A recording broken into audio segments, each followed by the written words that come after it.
ចូលចិត្តទទួលទានទឹកសណ្តែកសៀងប៉ុន្តែមិនដឹងពីអត្ថប្រយោជន៍នៃទឹកសណ្តែកសៀងនោះឡើយថ្ងៃនេះយើងនឹងនាំអ្នកមកស្វែងយល់អំពីអត្ថប្រយោជន៍នៃទឹកសណ្តែកសៀងទាំងអស់គ្នា 1. ជួយក្នុងការសម្រកទម្ងន់ទឹកសណ្តែកសៀងគឺសម្បូរទៅដោយជាតិសរសៃដែលមានប្រសិទ្ធភាពយ៉ាងខ្លាំងទៅលើសន្ទុះម៉ាសរាងកាយនិងកម្រិតកូឡេស្តេរ៉ុលល្អភេសជ្ជៈនេះមានប្រសិទ្ធភាពក្នុងការជួយដោះស្រាយបញ្ហាធាត់និងលើសឈាម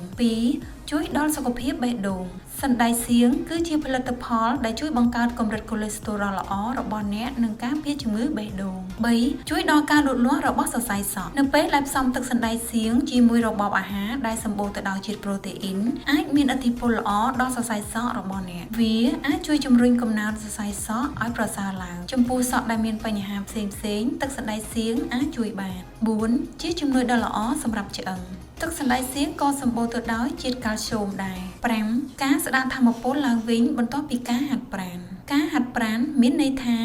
រាងកាយរបស់អ្នកនឹងបាត់បង់ខ្លាញ់ខ្លះនិងដុតបំផ្លាញកាឡូរីខ្លះហើយមានសភាពហត់សារធាតុរីបូផ្លាវីនដែលមាននៅក្នុងទឹកសណ្តែកសៀងអាចជួយឲ្យអ្នកស្ដារថាមពលដែលបានបាត់បង់បន្ទាប់ពីការហាត់ប្រាណ